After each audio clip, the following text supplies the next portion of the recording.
Bienvenue sur le podcast de l'agence 3ème Web. Ici, on décrypte le passage de notre monde au Web 3 pour en comprendre les enjeux et leurs impacts sur notre vie et celle de nos entreprises. Nous voulons que vous profitiez de ces changements plutôt que vous les subissiez. On part alors à la rencontre de tous les acteurs majeurs de cet écosystème. Très bon épisode à tous. Eh bah écoute, merci beaucoup. Je te représente rapidement pour l'épisode. Donc Pierre Paperon. Tiens, si je te laissais te présenter parce que je sais que tu as une vie et une carrière assez riche. Est-ce que tu veux te présenter en quelques mots? Ma présentation en quelques mots, oui. Par quoi commencer? Si je le fais de manière chronologique, donc j'ai un background d'ingénieur, des arts et métiers. J'ai passé 2 ans dans les sous-marins nucléaires, lanceur d'engins sur le Redoutable. Ensuite, j'ai fait un MBA à HEC, donc c'est un bon mix ingénieur comme ça et homme de commerce, on va dire. Travaillé pendant 6 ans dans la communication, ensuite 6 ans chez McKinsey et puis des fonctions par la suite de direction générale, donc tant dans le domaine Internet avec le lancement de Alta Vista en France et en 32 pays dans le monde, que la direction générale dans le groupe Danone pour travailler pour Last Minute, DG de lastminute.com, et puis après des jobs, je dirais, un mélange de transition et de conseil, du conseil pour Apple, notamment, qui a été assez formidable là, pour le lancement du iPhone, d'utilisation du data mining au sein pour une multiplicité de pays, pour une cinquantaine de pays dans le monde. Et puis ensuite, il y a eu en 2015 l'arrivée de la blockchain. Et là, je me suis dit, tiens, il est en train de se repasser la même chose que ce que j'avais pu vivre donc pour le Web 1, c'était en 1993-1994. Et même, certains n'en parlent pas, mais bon, moi je vais le faire, ça s'appelle le Web 0. on va presque faire de l'archéologie. Le Web 0, c'était en 85-86, quand la messagerie, donc il y avait la propagation de Apple à ce moment-là, qui était en train de se faire, et des PC de manière générale, et les PC se sont interconnectés les uns avec les autres, à savoir le mail a été amené comme ça dans l'entreprise, et vraiment en 86, ça a commencé à changer fortement les choses dans la manière de communiquer. Donc quand la blockchain est arrivée en 2015, je me suis dit tiens, voilà, l'histoire se répète à nouveau. Il y a un gros truc en train d'arriver parce que ça apporte des vraies nouveautés par rapport à tout ce que l'on a vécu jusque-là. Ouais, c'est hyper intéressant. Alors, tu as dit plusieurs choses très intéressantes. La première, c'est qu'en effet, le Web 1, et c'est marrant, j'ai interrogé Stéphane Boucris récemment là-dessus, en lui demandant si le Web 3, les changements de mœurs et de pratiques allaient passer par l'entreprise. Et tu l'as dit, le Web 0, ou en tout cas l'ordinateur, période que toi tu as vécu, c'est d'abord les entreprises qui ont trouvé son application et son utilité avant que ça devienne l'ordinateur personnel que chacun a chez soi à son domicile, quoi. Le point clé à l'époque, c'est que ça coûtait le Mac, les premiers Macintosh, puisque ça s'appelait comme ça, c'est comme ça que ça a été lancé. D'abord, c'était la mémoire centrale devait faire à peu près les fichiers Word devaient faire à peu près une trentaine de kilooctets, et les machines surtout coûtaient très très cher. Donc, et au début, quand c'est arrivé dans l'entreprise, moi je me souviens dans la pub, c'était en 86, j'ai commencé à en mettre un. On envisageait d'en mettre 2 ou 3 en fait à partager comme ça entre plusieurs, et il y avait des postes comme ça dans l'entreprise. Donc le concept de personal computer n'était pas encore là. C'était pour un ordinateur personnel, enfin c'était un ordinateur, un micro. Ça s'appelait d'ailleurs micro-ordinateur, on n'appelait plus du tout ça comme ça. Pourquoi? Parce qu'il y a les mainframes, il y avait les mini-ordinateurs et puis il y avait les micro-ordinateurs. Donc ça portait bien ce nom, et puis c'est devenu PC par la suite, mais vers plutôt 1988. Et en effet, c'est rentré dans l'entreprise à cause du coût. Le coût était, il devait y avoir pour, je sais pas, c'était facilement 2-3 fois le SMIC. Il faudrait revenir au prix de l'époque. Donc, en effet, c'est l'entreprise qui a fait ça. Et puis, petit à petit, ça s'est propagé parce que c'était relativement évident. Alors, il n'y avait pas grand-chose, mais il y avait des trucs totalement magiques. C'était, on tapait un texte, le texte était lu. Il y avait, enfin bon, voilà, des trucs. On envoyait un mail à quelqu'un et on le recevait. Donc, on n'arrêtait pas de se faire des tests. Et c'était totalement magique. Et voilà. Et de transfert de fichiers n'est apparu, je sais pas, c'était du FTP, donc ça devait être en 87, 88, et on a commencé à se passer des coursiers à ce moment-là, donc on pouvait pas encore envoyer de photos parce que c'était trop lourd, mais déjà tous les documents un peu officiels de trucs, enfin, ont été faits à ce moment-là. Voilà. Donc tout ça pour dire que voilà, il y a des grosses tranches comme ça, des gros trucs qui bougent. À chaque fois, on s'est dit, oh là là, est-ce qu'on en a vraiment besoin? Est-ce que tout ça c'est bien et ça y est, c'est une nouvelle révolution? Non, il y a un flux, on marche de plus en plus vite. Donc en effet, on s'est un peu mis à courir, on ne sait pas trop où on va, mais bon, voilà, c'est un peu comme les pas, quoi. Donc de temps en temps. Toi, tu dis que on faut pas parler de révolution. Par contre, tu dis que la blockchain aujourd'hui, c'est exactement la même chose que quand t'es arrivé l'ordinateur à l'époque. C'est qu'on se demande s'il y a une application. Certains sont sceptiques, mais que c'est sûr qu'il va y en avoir, et il y en a déjà d'ailleurs. Oui, c'est des éléments, tu vois, c'est des marqueurs. Il y a des marqueurs à des moments, ça va être le PC, ça va être ensuite, en effet, de l'Internet. En effet, après, il y a du smartphone qui est en train d'arriver mélangé à du e-commerce et des réseaux un peu d'instantanéité. Et puis là, après, il y a quelque chose qui a commencé, en effet, avec blockchain. Le terme blockchain est apparu en 2015, même si le Bitcoin est arrivé avant et a joué le rôle de POC par rapport à de la blockchain, et de mise en place d'une infrastructure comme ça de basique et basique pour le monde entier. Mais voilà, mais là on est au milieu. Alors en effet, il y a du buzz, il y a les feux de la rampe maintenant on se porte sur le métaverse. Mais bon, voilà, c'est le Web3, c'est cet ensemble de multiples éléments et on n'est pas obligé de tous les avoir. C'est comme quand on parlait de smartphone, on disait non, il faut ça. Non, c'est ou ça, qui peut être du mail, qui peut être en effet de la photo, qui peut être des réseaux sociaux, et chacun vient piocher là-dedans. Et c'est cet ensemble-là qui va constituer le Web 2.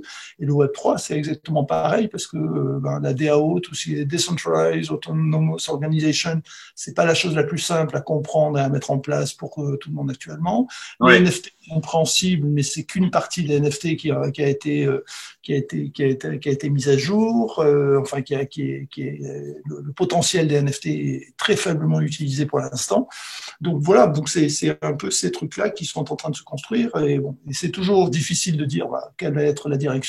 Ça semblera complètement évident dans 4-5 ans. Voilà, quand on regardera rétrospectivement, oui, tiens, c'est telle et telle pièce qui se sont combinées pour donner en valeur moyenne cette utilisation-là. D'accord, très intéressant. Ok, et avant de rentrer encore dans le vif du sujet, je vais me faire gronder par mon associé parce que normalement dans les 15 premières minutes, on parle tout de suite de ce pourquoi je suis venu t'interroger. Mais ça m'a intéressé, t'as fait du conseil pour Apple. Est-ce que tu as rencontré Steve Jobs? Non, parce que Steve Jobs, c'était déjà, je dirais en 2010, il était vraiment, non, c'était déjà Dieu sur terre et voilà. Je pense qu'il avait déjà pas mal de difficultés de santé en fait et autres. Donc même le patron Europe, qui était Pascal Cagny, devait le rencontrer 5-10 minutes par an, quoi. Enfin, tu vois, il avait vraiment une limitation comme ça très très forte et à cause des cancers multiples en fait qu'il pouvait avoir. Ok, bon merci beaucoup en tout cas pour toutes ces explications. On a le contexte et on a un peu d'historique déjà, donc c'est top. Si j'enchaîne avec du coup ma première question, d'après Pierre Papron, qu'est-ce que c'est que la blockchain? Comment on peut le vulgariser ça? On peut le vulgariser de manière assez simple en disant que c'est le premier grand point, c'est que on a inventé un système qui permet d'échanger de l'information entre des individus sans passer par l'État, sans passer par un système centralisé. Donc ça, c'est déjà une grande révolution. Que de pouvoir faire ça et que d'utiliser des ressources distribuées en fait pour arriver à faire ça. Le deuxième point pour la blockchain, c'est cette possibilité vraiment de faire du peer-to-peer, non seulement de cash, d'argent en fait ou autre.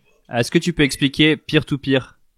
Peer-to-peer, c'est de personne à personne. C'est j'échange un fichier, ça a été lancé par Napster, ça devait être en 1996. C'était la possibilité d'échanger à l'époque des fichiers de musique de personne à personne. Donc on ne passait plus du tout par des plateformes centralisées pour faire de l'achat. Chacun mettait à disposition l'ordinateur et la mémoire de son ordinateur, et puis on échangeait de personne à personne. Donc on avait une très grosse capacité comme ça de stockage de ces fichiers musicaux ou même de films, et on pouvait les échanger comme ça les uns avec les autres au travers de process, des BitTorrent, enfin d'infrastructures un peu particulières qui permettaient ces échanges-là. Donc la blockchain apporte cet élément-là non seulement pour de l'information financière, pour faire des transferts de fonds, mais en plus de ça, on peut intégrer aussi n'importe quel autre type d'information. Ça peut être des images, ça peut être en effet là aussi des vidéos, mais ça peut être des contrats, ça peut être de multiples choses comme ça. Donc ça, c'est un deuxième élément pour la blockchain. Le troisième élément, c'est un enregistrement permanent de tout ce qui est fait sur une grande base, sur une grande mémoire mondiale. Donc on appelle ça un registre distribué. On enregistre. Alors c'est pas une base de données réelle, ça sert pas à stocker de l'information, mais ça stocke toutes les transactions et tous les échanges qui ont été faits entre les individus. Donc ça donne une valeur probante, une capacité à fournir de la preuve sur le moment où ça s'est passé, ce qui s'est passé exactement, et de quelle personne à quelle personne, en fait, le flux d'informations ou de transactions, en fait, a été réalisé. D'accord. Donc si ça veut dire que si moi je te fais une transaction via la blockchain, et que toi ensuite tu la donnes à ton cousin qui la donne à son cousin, en fait à la fin de la chaîne, le dernier cousin pourra savoir exactement par qui est passée l'information à chaque transaction, et il y aura une traçabilité donc sur chaque transaction par laquelle est passé ce fichier. C'est exactement ça. Il y a c'est une sorte d'arbre généalogique des transactions, voilà, permanent, et qui est fait. Donc déjà pour éliminer une première légende urbaine, quand on disait il y a quelques années que le Bitcoin était la monnaie des hackers et que c'était intraçable, c'est un peu bullshit du coup. Bah, c'est pas bullshit. C'était, enfin, comment dire, ça a été vraiment la monnaie des hackers, la monnaie un peu des mafias, des groupes criminels, tout ce qu'on pourrait appeler la criminalité organisée. C'était en effet 6 à 10% à peu près des utilisations dans les années 2015, 2016. Mmh. Quand on regarde les derniers taux, on serait descendu à 0,5, entre 0,5 et 1,5% à peu près. Parce que il y a cette notion de traçabilité, d'arriver à retrouver, à désanonymiser les pseudo-anonymisations qui ont été faites. Donc voilà. Donc ça veut pas dire que on n'utilise pas, mais je pense que le téléphone est largement plus utilisé pour faire des transactions, je dirais frauduleuses, que ne l'est le Bitcoin actuellement. Ouais. Ok, très clair. Bon, merci beaucoup. Du coup, on a compris, transférer des fichiers en peer-to-peer, donc d'une personne à une autre, d'un point A à un point B, en passant donc par des réseaux de connexion qu'on appelle des blocs. Est-ce que tu peux m'expliquer pourquoi bloc dans blockchain? Alors bloc parce que on regroupe l'information avant de la valider. À un moment, on fait de multiples transactions comme ça qui vont être opérées. Donc je veux t'envoyer de l'argent avant que ça soit opérant et que ça soit certifié. On rassemble cette information-là, on la compresse, on la chiffre. On utilise des protocoles de chiffrement un peu. C'est des équations mathématiques? C'est pas des équations, c'est des processus de chiffrement qui permettent de chiffrer, de crypter en fait l'information pour qu'elle ne soit pas décodable, et que si jamais on souhaite avoir accès à cette information-là ou là pour la modifier, on est à des efforts absolument colossaux qui soient à faire. Donc à un moment, ça ne vaut pas la peine de casser cette information vu l'intensité énergétique ou de temps ou de moyens en fait qu'il faut mettre en œuvre. Donc une fois qu'on a pris toutes ces informations-là, on a fabriqué un bloc parce qu'on a un peu empilé toutes ces transactions les unes avec les autres, et le mot bloc en fait vient de là. Et à un moment, une fois qu'on a validé ce bloc-là, il se trouve que ce bloc on le relie en fait au bloc suivant, et c'est là où le mot chaîne apparaît, et on a une blockchain parce que on a relié ces blocs les uns avec les autres. ce qui rend d'autant plus difficile quand on souhaite modifier un bloc précédent de remonter comme ça petit à petit toute l'information. Et depuis le début du Bitcoin, on doit être à 500 ou 600 000 blocs comme ça qui se succèdent et qui sont imbriqués les uns dans les autres. Donc ça fait plus on avance et plus on a une sorte d'histoire immutable en fait qui avec des pelures, un peu comme des pelures d'oignons pour prendre l'image de Thor, un peu comme des pelures d'oignons comme ça qui se rajoutent petit à petit à l'énorme masse d'informations déjà présentes. Ouais. D'accord. Très intéressant. Bon, en tout cas, moi, ça me permet de très bien comprendre. La blockchain 1.0, c'est le Bitcoin? Le blockchain, ouais, le 1.0, c'est le Bitcoin, même si le mot blockchain n'est pas utilisé à ce moment-là. Le mot blockchain, quand on parle avec des bitcoiners, vraiment ceux qui ont fait partie du groupe, qui ont échangé avec les cypherpunks, ou Satoshi Nakamoto, ou le groupe qui est constitué, oui. Satoshi Nakamoto, qui est le créateur du Bitcoin, c'est ça? Qui est le pseudonyme que se sont donné le créateur ou les créateurs du Bitcoin. Donc, il y a de fortes chances que ce soit Nick Szabo, en fait, qui soit Satoshi Nakamoto, à 80, allez, je tenterai un 98-99%. Mais à l'époque, il ne parlait pas de blockchain. Enfin, dans la littérature, le mot blockchain est apparu plutôt avec Ethereum vers 2015, début 2016. Ok. Et c'est qui ce Nick Szabo? Nick Szabo, c'est quelqu'un qui a pas mal œuvré, qui avait créé une société qui s'appelait BitGold dès les années 2005 à peu près, et qui réfléchissait à des systèmes de peer-to-peer comme ça, c'est-à-dire que à l'époque il y avait déjà eu des échanges pour de la musique, il y avait des échanges pour des films, et à un moment il a essayé de mettre en place un système qui s'affranchissait de tout le système fédéral américain pour faire des échanges d'argent. Donc, il y avait déjà une pensée de peer-to-peer cash system qu'il avait mis en œuvre au travers de la société BitGold. Donc, bon, il y a des proximités comme ça quand même assez fortes par rapport à tout ce qui s'est passé en 2008 quand le white paper a été fait. Très bien. Et écoute, tu fais une super transition vers les white papers. Je pense que c'est intéressant pour les gens qui nous écoutent, de vulgariser ça. Donc, on a vu ce que c'était avec le blockchain.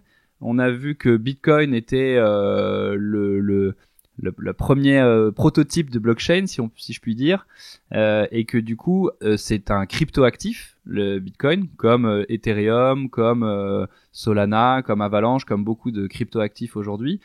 Et que ces cryptoactifs, ils reposent sur un white paper. Est-ce que tu peux expliquer le projet derrière un cryptoactif et pourquoi un white paper? Alors, d'abord, je ferai la différence entre cryptoactifs et crypto-monnaie. Là, on parle vraiment de crypto-monnaie parce que la finalité initiale, c'était pas tellement d'avoir des actifs, mais c'était beaucoup plus de la monnaie, une cryptocurrency, donc une nouvelle monnaie qui concurrence directement, bien sûr, le dollar, l'euro, qu'on appelle des fiat de manière générale. Donc, systématiquement, quand on a un projet, ça existait déjà par le passé, mais ça a été vulgarisé de manière encore plus forte. On fait un white paper. Donc, le white paper, c'est si on prend l'exemple de celui du Bitcoin qui a été sortir le 31 octobre 2008, c'est 9 pages. Et dans 9 pages, on explique un peu la finalité, en fait, du protocole ou du projet que l'on va mettre en place. On explique un peu les différentes étapes par lesquelles on va passer. On explique aussi les fondements derrière de ce projet, par exemple les algorithmes que l'on va utiliser, les brevets qui vont être utilisés. On fait référence, on met tout à fait à la fin, c'est un travail très proche de ceux qui ont déjà fait des licences ou des masters, on a des thèses à faire ou des revues de questions. À la fin, on a systématiquement la liste, la dizaine ou la quinzaine de références clés comme ça qui sont données et qui permettent de montrer que ce que l'on est en train d'apporter repose sur des fondements en fait, et on est en train d'apporter une pierre à quelque chose qui se construit déjà peut-être une quarantaine d'années, chose qui est le cas pour le Bitcoin. On utilise à peu près une vingtaine de technologies différentes dont la plus ancienne doit dater de 1976 et qui concerne justement le hash une autre de 80 qui concerne l'horodatage. Donc voilà, donc il y a de multiples techniques et ça on le retrouve dans le white paper. Donc ce white paper du Bitcoin, il est juste magnifique parce qu'il est très simple, c'est peer-to-peer cash system.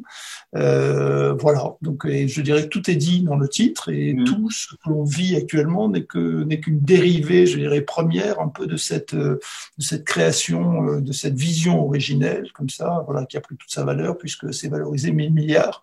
Donc on part d'un papier et ça le chemin est intéressant à regarder parce qu'on part d'un petit papier de 9 pages.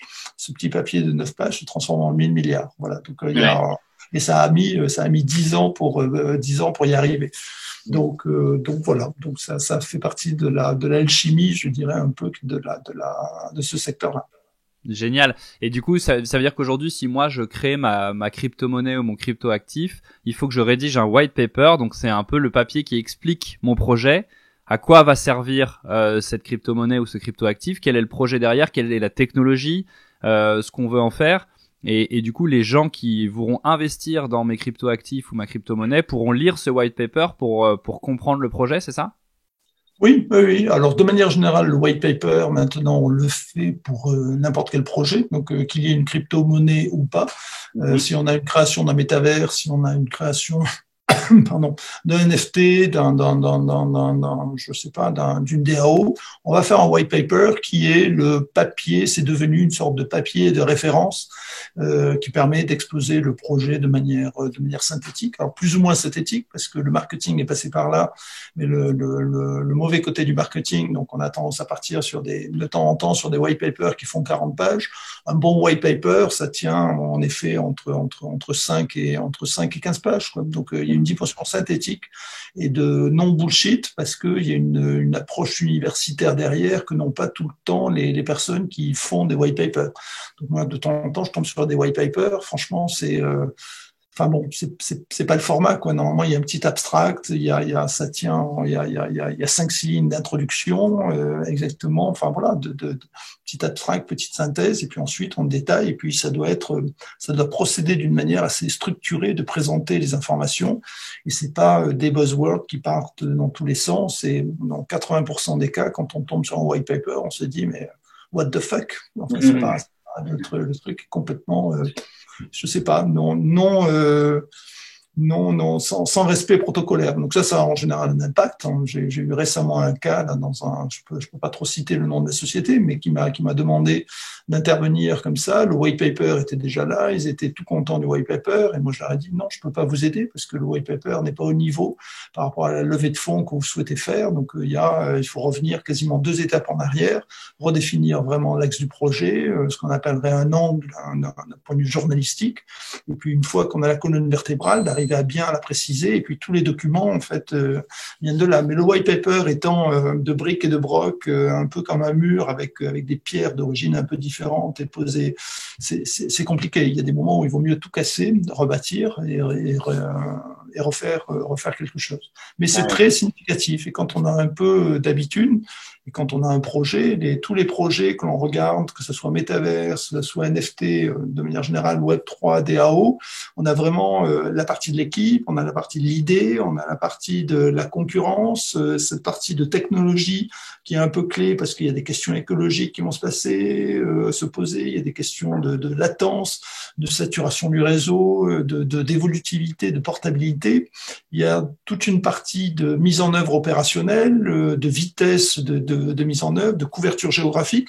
Donc on retrouve, et puis plus la dimension légale, en général, quand on va faire un white paper ou une présentation pour une ICO, une levée de fonds au travers de justement la commercialisation de tokens, il y a toujours à peu près le tiers du document ou le quart du document qui est la dimension juridique en fait de ce document-là. Donc voilà, donc tout ça c'est un peu comme donc comment dire, c'est un peu comme un plat de lasagne. Très souvent, on a un peu tous les ingrédients, mais c'est pas cuit ou c'est des ingrédients qui ont pas grand-chose à avoir parce qu'on va retrouver une aubergine en plein milieu ou alors une tomate qui a pas été pelée, enfin une grosse tomate en plein milieu du plat de lasagne. Donc ça fait, c'est des bosses et c'est pas bon. Voilà, ça donne pas un plat très appétissant au final et qui donne envie. C'est très intéressant ce que tu dis parce qu'en effet, j'allais ensuite enchaîner sur un peu l'anarchie dont tu avais parlé dans ta présentation, qui règne comme au début de toute nouvelle chose. Mais oui, en effet, ce que tu soulignes toi, c'est que le white paper, il y a un protocole, il est assez important pour définir un projet blockchain, et qu'aujourd'hui, ça a tellement pris de l'ampleur que beaucoup essayent de faire leur ICO, donc comme tu as dit, une levée de fonds via la blockchain. C'est ça, hein. Et les white papers sont très très souvent pas très respectueux du protocole et du coup sont incompréhensibles, si je comprends bien. Oui, ce sont des white papers qui ont été faits par des personnes qui n'ont pas ou le background ou la maturité ou voilà, enfin, ou qui se disent ou qui ont copié un autre document. Parce que les ICO, il y a dû y en avoir à peu près, je sais pas, 20 000. Sur les 20 000, il doit en rester 1000 qui ont survécu. Si on fait un copier-coller d'un document déjà existant et qui était déjà pas terrible, voilà, enfin, ça donne pas grand-chose en final. Si je prends un cas pardon, excuse-moi, je t'ai coupé. Si je prends un cas d'ICO très connu, la boîte Sorare en est un. La boîte Sorare, ou Sorare. C'est pas ça. Ils ont pas levé des fonds. Non, parce que ça a été création d'une société normale et puis je dirais un autofinancement assez rapide au début par la vente des cartes, l'émission des cartes et la vente de cartes. Mais c'était en effet, ça ressemble à une SEO, mais après ça s'est transformé quand on voit les levées de fonds de 600 millions d'euros. Les 600 millions d'euros, c'est plus des ICO, c'est via des fonds d'investissement. C'est directement dans le capital de la société, enfin, tu vois, quand ils lèvent des fonds comme ça. Donc ça, je prendrais pas Sorare comme exemple d'ICO. Donc les grands ICO, c'était EOS qui a levé 4 milliards. Donc là, c'est un protocole blockchain particulier, voilà. Donc ils ont levé les 4 milliards pour arriver à mettre en place ce protocole-là. Donc là, ils ont émis en effet des tokens, donc des jetons qui permettaient d'accéder à la plateforme, d'utiliser justement la plateforme. Enfin voilà, il y a toute. Ouais, d'accord. Ok. Et ok, très bien, très clair. Avant qu'on continue, d'abord, est-ce que moi j'ai prévu 1 heure. Est-ce que ça te va ou tu me dis si tu as pas le temps? Non, c'est parfait. Super, merci beaucoup. Je voudrais qu'on revienne sur une notion qui est quand même importante et que j'ai pas encore abordée, c'est le smart contract. Est-ce que tu peux nous expliquer à quoi il sert, ce qu'il est par rapport à blockchain? Le smart contract, il a été un peu conjoint avec la naissance de la blockchain en 2015, donc il a été apporté par Ethereum. Donc smart contract en français, ça a été traduit par contrat intelligent, mais en fait non, le mot anglais smart fait plus référence à quelque chose, une exécution automatique. Alors la raison est très simple, c'est que initialement dans Bitcoin, il y a un nombre de caractères très limité pour la transmission d'informations, puisque rappelons-nous, c'était pour un transfert de cash d'une personne à une autre. Donc, si vous avez 100 millions, on a juste besoin de marquer à peu près les 8 zéros qu'il faut, plus le 1 devant. Donc, on a besoin de 9, plus l'adresse de la personne de départ, de la personne d'arrivée. Et on est à peu près bien avec 80, je dirais à peu près une centaine de caractères. Ethereum a rajouté autre chose. Donc, il y a à peu près 1 mégaoctet qui était libéré pour chacune des transactions. Donc, ça permettait d'envoyer des photos, d'envoyer des informations un peu plus complètes et notamment d'envoyer des lignes de code écrites en Solidity à l'époque, mais on peut choisir n'importe quel autre langage. Et ça permettait d'avoir des exécutions automatiques grâce à ces quelques lignes de code qui étaient mises à l'intérieur de la transaction en fait, qui était faite. Donc on a beaucoup parlé à l'époque, on a dit ça y est, ça va révolutionner le monde, on va mettre tous les contrats vont être mis à l'intérieur. Bon, il y a une vision utopique comme ça excessivement forte, alors que quand on regarde les smart contracts en final, ça doit peut-être s'appliquer. Il y en a beaucoup dans le DeFi, donc tout ce qui est est distributed finance, où on fait des automatisations comme ça de vente de produits, de prêts, de sommes d'argent ou autres. Mais bon, sinon, quand on regarde les NFT, l'essor fait par les NFT et autres, il y a très peu de smart contracts, puisque le mintage ne suppose pas. Enfin, tout ça est fait de manière totalement automatique et il n'y a pas de programmation, je dirais, qui est réellement utilisée pour faire ça. Voilà. Ok. Donc, en synthèse, c'était un très joli buzzword qui correspond en finale pas forcément à grand chose. D'accord. Oui, et qui date de 93 en plus. Enfin, c'est ce que je veux dire par là, c'est que tu l'as souligné. Toutes ces technologies dont on parle, en fait, ont eu un démarrage très lent, contrairement à ce que pense aujourd'hui la presse ou le grand public. On a l'impression que ça existe depuis 2015. Mais si je me trompe, tu me dis si je me trompe, hein. Mais dans les années 90, on parlait déjà de smart contract par NS. Enfin, c'est Nick Szabo d'ailleurs qui avec BitGold parlait de smart contract, ou je me trompe? Je sais plus s'il parlait de smart contract, si c'est lui qui l'a mis, mais je sais que d'un point de vue marketing, c'est ce qui a fait le buzz en fait dans les années 2015-2016. Ouais. Et avec des vraies questions qui se posaient, c'est code is law, donc ce que l'on va écrire en fait va devenir la loi. Donc beaucoup de questionnements en fait qui étaient là-dedans, l'inquiétude de la part des cabinets d'avocats qui était nous maintenant il va falloir qu'on mette les contrats sous une forme que l'on puisse mettre sous forme de smart contract, donc d'exécution automatique. Et puis, en final, il n'y a pas grand-chose qui a été fait de ce côté-là. Donc, et à l'époque, moi, je me souviens que j'avais fait des réflexions sur l'utilisation de smart contract pour arriver à déclencher, en fait, la maintenance des chaudières. Bon, c'était voilà. Enfin bon, c'était un peu, on était en train d'utiliser un démonte de pneus pour bien forcer le truc. Enfin, c'était forcément voilà. Donc, c'était la logique à l'époque de faire un peu comment dire, c'est ce que dit Maslow, quoi. C'est pour un marteau, tout ressemble à un clou. Donc à l'époque, en effet, on était en train de se dire, on va mettre du smart contract partout. Donc on était en train de repeindre. Bon, et en final, non, ça sert pas à grand chose. Il faut vraiment se poser la question d'un besoin de smart contract ou pas. D'accord. Ok, très clair. Bon, écoute, on a bien vu en tout cas maintenant ce que c'était que la blockchain, les crypto-monnaies, les crypto-actifs. Et puis on comprend que c'est en 2015 qu'il y a une grosse explosion publique et marketing. D'ailleurs, des faits marrants dont tu parlais dans ta présentation. En 2010, on savait tellement pas ce que c'était que le Bitcoin qu'il y a un mec qui a acheté une pizza à 10 000 Bitcoins, et qui aujourd'hui, je sais pas ce que ça représente en monnaie, mais bah faut faire le calcul en fonction du cours, mais ça représente beaucoup. Ouais, 100 millions d'euros, voilà. C'est beaucoup d'argent. Et du coup, donc ces cryptoactifs, ils ont été accélérés par ou cette crypto-monnaie ont été accélérés par une autre crypto-monnaie, pardon, qui s'appelle Ethereum. C'est ça l'accélérateur au niveau pub. Ah ben le véritable accélérateur, cette deuxième phase de développement de la blockchain est arrivée justement en 2015 avec donc là c'est Vitalik Buterin et Gabe Inwood qui créent justement le protocole et cette possibilité de faire de la création de monnaie. Donc ils créent un protocole encore plus spécifique à Ethereum qui est ERC20. Et qui permet en fait de faire de la création de jetons, donc un peu un équivalent de parts, donc de crypto actifs à ce moment-là, qui peuvent être des parts de société, qui peuvent être des jetons pour accéder à une machine à café, des jetons pour accéder à une plateforme, voilà, faire un peu tout ce qu'on veut. Donc là, il y a une grande flexibilité et qui va permettre en fait de dire, ben moi j'émets 1 milliard de jetons, je les fabrique très rapidement comme ça en utilisant le protocole Ethereum.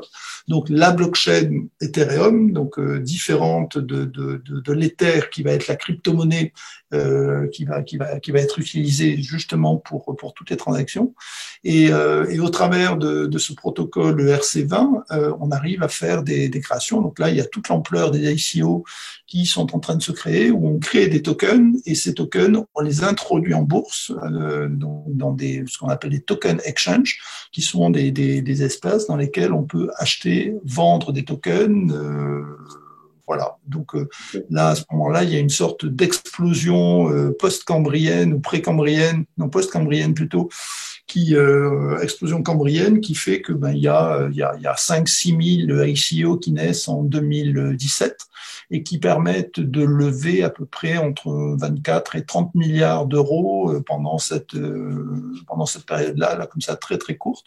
Donc, il crée une surinflation comme ça des trucs qui favorisent des projets qui sont non solides d'un point de vue technologiques qui permettent à pas mal d'arnaqueurs et d'escrocs de prendre de l'argent et de se barrer avec. Donc, il y a des taux, on est à peu près à 80-90% de projets qui sont foireux, soit pour une raison techno, soit pour une raison de finalité qui n'était pas tout à fait conforme avec la morale. D'accord. Hyper intéressant. Donc, en fait, le protocole ERC20 permet de créer de l'Ether? Non, il permet de créer des jetons et on va payer en utilisant la monnaie qui est celle d'Ethereum, la crypto-monnaie. Pour acheter les jetons, ok. D'accord, ok, très clair.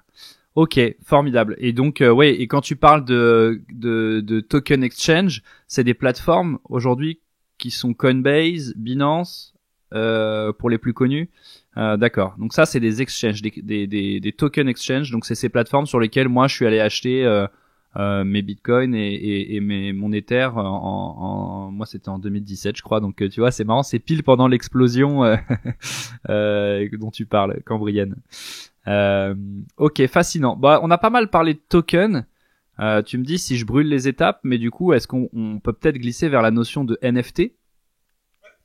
Et les tokens, comme tu l'as compris, c'est vraiment un jeton. Donc, ce jeton, il peut représenter un droit, il peut représenter un actif, il peut représenter une surface immobilière, il peut représenter, on peut mettre un peu tout ce que l'on veut. Donc, c'est là où on va parler de crypto-actif, puisque c'est un actif digital, en fait, qui a utilisé des procédés de chiffrement et qui a été enregistré sur la blockchain. Donc, ça lui donne une valeur de sûreté, comment dire, d'opposabilité, d'immutabilité apportée par la blockchain. Et donc, voilà. Et une fois qu'on a ce token, alors il y a une catégorie particulière des tokens.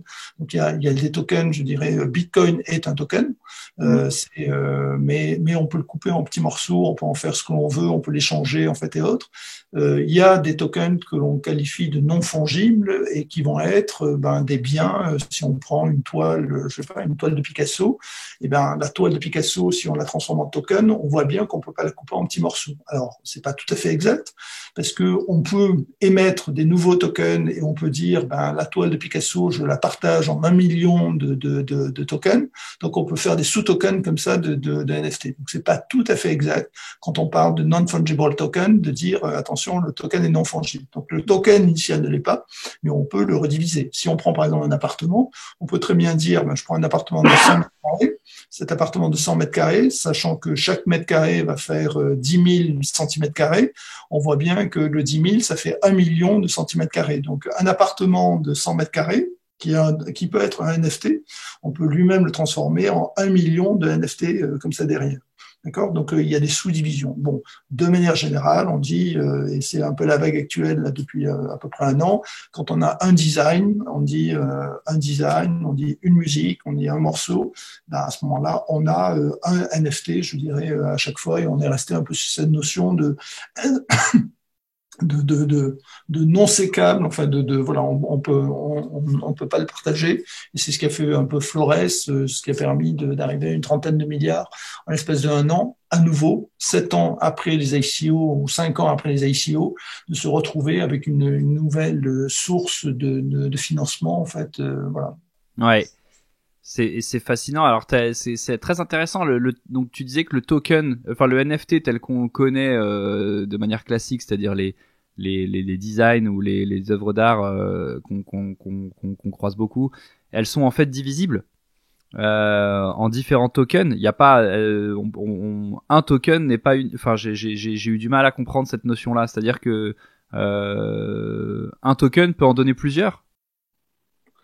Ce que tu peux faire avec un token, si tu veux, quand tu dis une non-fungible token, Tu Ouais. dis, t'as le sentiment d'un bloc, tu vois, qui peut être là, mais si tu décides par la suite de repartager ce token, tu peux très très bien, tu peux le faire assez facilement. C'est-à-dire, si tu possèdes un token, tu peux très bien réémettre pour ce token à peu près 1000 tokens qui vont le repartager à peu près et donner la propriété. C'est fascinant. Je sais pas si t'as entendu parler de ça, mais il y a un gros YouTuber américain qui vient de lancer, qui s'appelle Logan Paul, et qui vient de lancer une plateforme qui permet justement aux gens de fractionner un NFT par exemple, admettons un CryptoPunk, et qui permet aux gens via sa plateforme d'acheter une part d'un CryptoPunk. Et donc en fait, ce que tu dis, c'est qu'il a rien inventé, le type. C'est. Non, mais comme toujours, si tu veux, tu vois, c'est les marchés comme ça émergents. En effet, il y en a un qui parle, qui va se mettre à parler comme ça sur cet élément-là. Mais voilà, enfin, tu vois, moi j'avais fait une réflexion à Monaco il y a 4 ans, là, quand j'avais aidé le gouvernement à établir la loi, à réfléchir sur les protocoles pour les ICO à Monaco. Je disais, ben, vous avez des appartements, vous avez 100 000 euros le mètre carré. C'est le prix actuellement à Monaco, entre 100 et 200 000 euros du mètre carré. Si tu le ramènes à un centimètre carré, ça fait simplement 10 euros. Donc, tu vois, tu fais un NFT d'appartement et tu le ressous-divises derrière. Et en effet, bon, après derrière font le buzz comme ça. Mais à nouveau, si tu veux, c'est de la même manière que dans les métaverses, on en parlera peut-être après. Quand tu achètes 100 mètres carrés, ben, le 100 mètres carrés, tu peux le ressous-diviser. Enfin, tu vois, tout dépend un peu de la manière dont le métaverse a été conçu. C'est le pixel de base. Si tu peux sous-diviser le pixel, eh ben, tu peux faire du micro-pixel de pixel.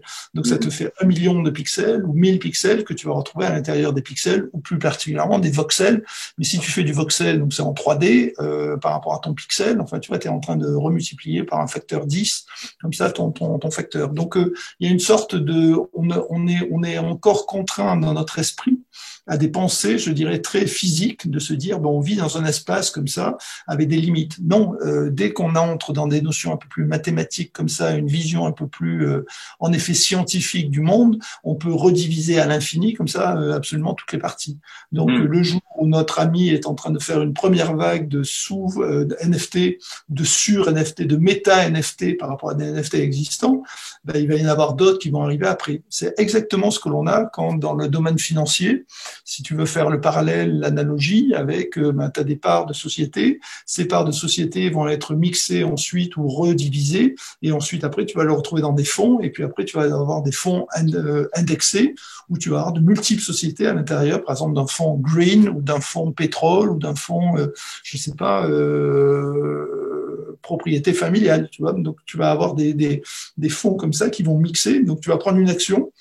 Pareil pour la SCPI. Si tu réfléchis sur une SCPI, tu as des parts comme ça de multiples propriétés, tu vois, qui sont là. Donc, qu'est-ce qu'il a fait? Il a juste réinventé, et puis en effet, il a brandé, il a fait YouTube et autres, et tout le monde dit waouh, qui est bon, voilà. Bon, on va pas lui enlever que c'était une bonne idée. C'était une bonne idée de le brander. Non, il l'a bien packagé, il l'a bien lancé, il en a fait le buzz, enfin tout ça. Et je suis je suis ravi pour lui. Derrière, ce qui me semble plus intéressant, c'est de mettre une DAO et de mettre un système un peu de co-gestion après du truc. Voilà, donc ça après, là, je me dis tiens, il y a une pensée encore plus élaborée, voilà, à rajouter derrière, et certainement quelqu'un va arriver, si ce n'est pas lui qui le fait. Il y a une manière de voter parce que après, tu peux décider. Est-ce que c'est chacun qui va voter en fonction de la part du montant qu'il a mis? Est-ce que c'est en fonction du NFT, du nombre de NFT? Enfin bon, il y a beaucoup de questions qui se posent comme ça, qui posent les questions démocratiques de base qu'on se posait déjà pendant le siècle des Lumières. Est-ce que c'est une personne qui vote ou est-ce que c'est la possession de la personne? Par exemple, pour les immeubles, actuellement, on a bien des millièmes d'immeubles qui permettent de voter quand on possède un immeuble. C'est pas parce qu'on possède un appartement, non, on vote en fonction de la surface que l'on a dans l'immeuble. Donc on voit bien qu'il y a des manières de penser et de regarder les choses qui sont très très différentes. Alors là, tu as dit deux choses très intéressantes et du coup, ça, on va glisser, on va rester sur le NFT après, mais je voudrais que tu expliques rapidement la notion de DAO et puis après de propriété du coup qu'apporte la blockchain pour le NFT parce que on parle de propriété. Je te laisse expliquer DAO d'abord et puis ensuite on viendra au NFT. DAO, c'est issu là aussi, c'est comment dire, on trouve les racines, je dirais très très historiques dans tous les mouvements anarchistes et plus particulièrement dans les cypherpunks, donc qui sont un peu le groupe, les Phil Zimmermann, les Julian Assange en fait et autres, qui visent justement à se passer de l'État. On peut très bien vivre sans État. Ou plus exactement, on laisse à l'État des fonctions régaliennes, comme vont être l'armée, comme vont être la santé, comme vont être la justice, par exemple. Mais tout le reste peut être organisé, je dirais, un peu à plat, sans hiérarchie, et en ayant une sorte de démocratie réelle et en temps réel et réel. Donc, sans avoir un étage représentatif tel qu'on peut l'avoir en France actuellement avec un Parlement. Donc, on élit des députés qui vont faire les lois et voilà, et puis être un pouvoir alternatif comme ça au gouvernement. Donc là, c'est vraiment de réfléchir comment, quelle gouvernance on met à plat pour que la voix du plus grand nombre en fait puisse être prise. Donc le nom qui a été mis en place, c'est la DAO, Distributed Autonomous Organization ou Decentralized Autonomous Organization, donc qui est vraiment une organisation autonome décentralisée. Donc c'est vraiment il y a pas de cœur. C'est un peu comme Einstein le décrivait pour l'univers. Il n'y a pas de centre de l'univers.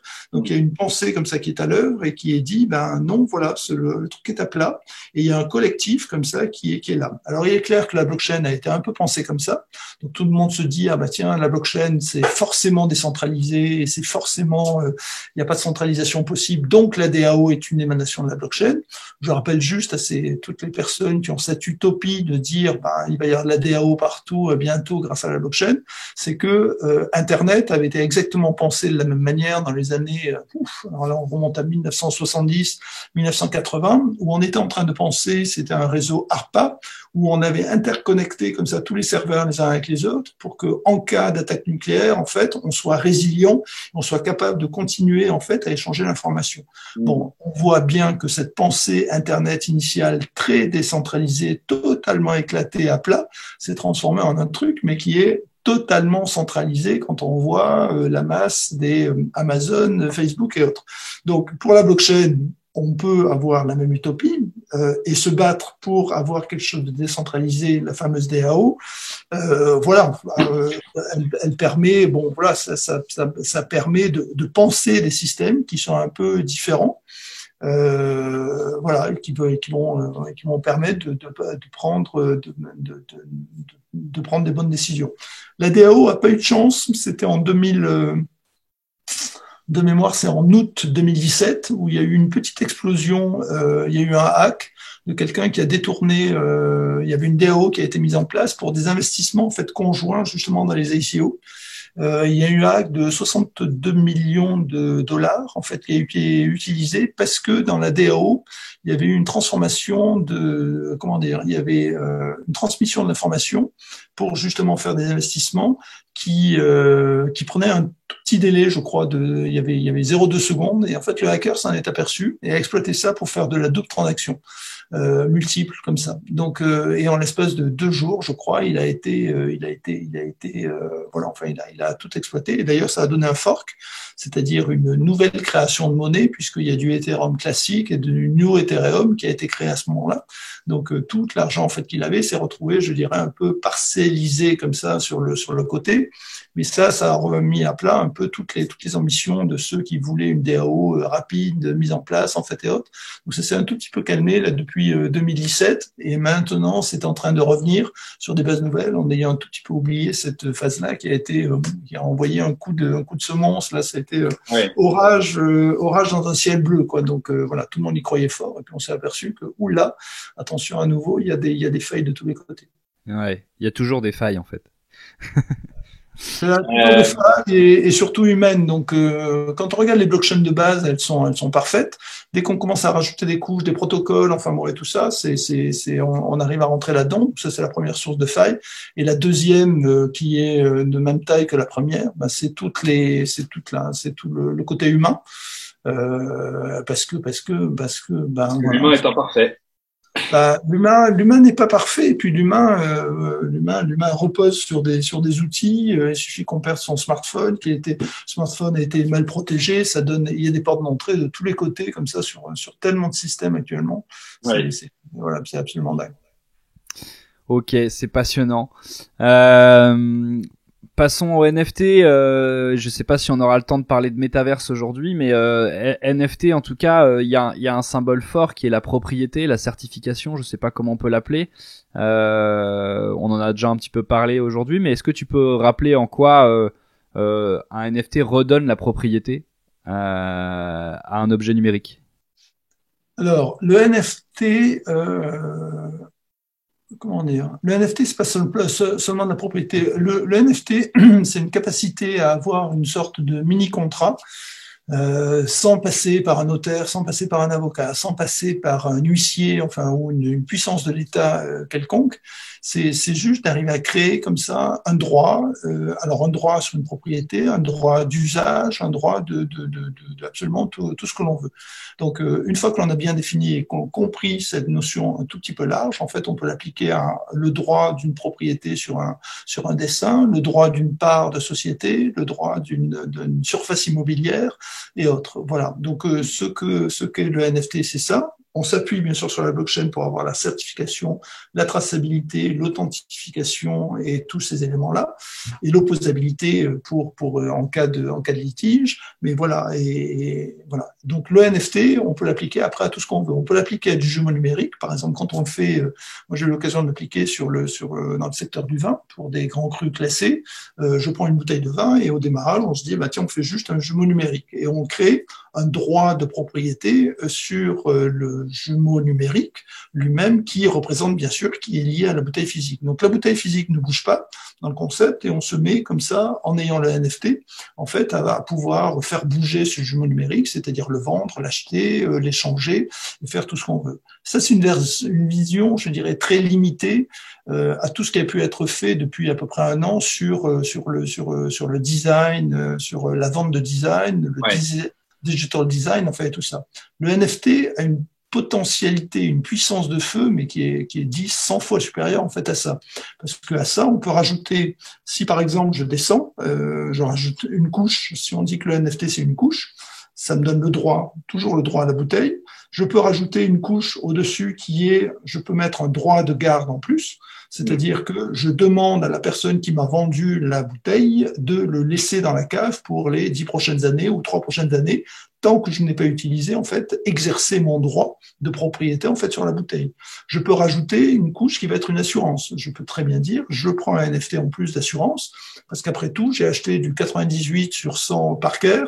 Si le truc était 81% 81 sur 100 quand je reçois la bouteille, ou que la bouteille arrive cassée, ou que, je sais pas, elle ait pris un coup de chaud, enfin, ou que ce soit, je le garantis.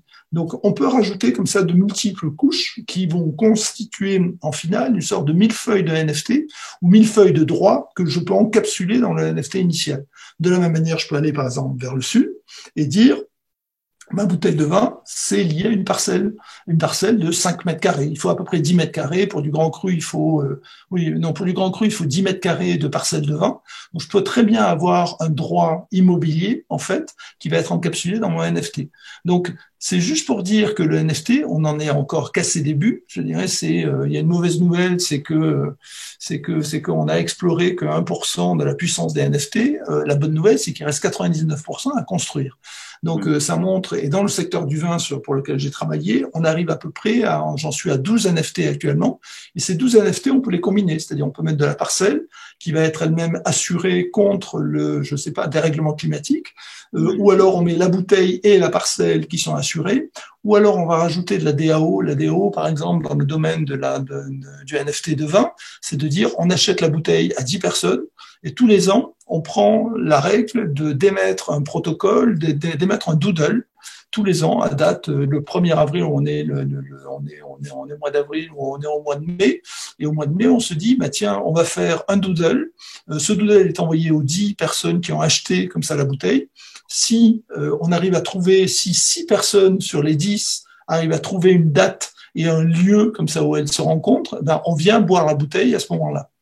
D'accord? Donc, et là, on voit que la DAO, en fait, s'est mise en place. On a mis une micro-organisation comme ça, qui est liée à une bouteille et qui n'empêche, bon, et à ce moment-là, ben, on n'a pas besoin forcément de la parcelle, sauf Ouais. si la parcelle a été dégagée et que correspond à une autre partie du NFT. Donc, ça, c'est pour montrer la créativité que l'on peut avoir et qu'on peut appliquer à de multiples secteurs. Je l'ai fait pour le domaine du vin, on est en train de le penser pour du patrimoine, le penser pour la construction d'un stade de foot.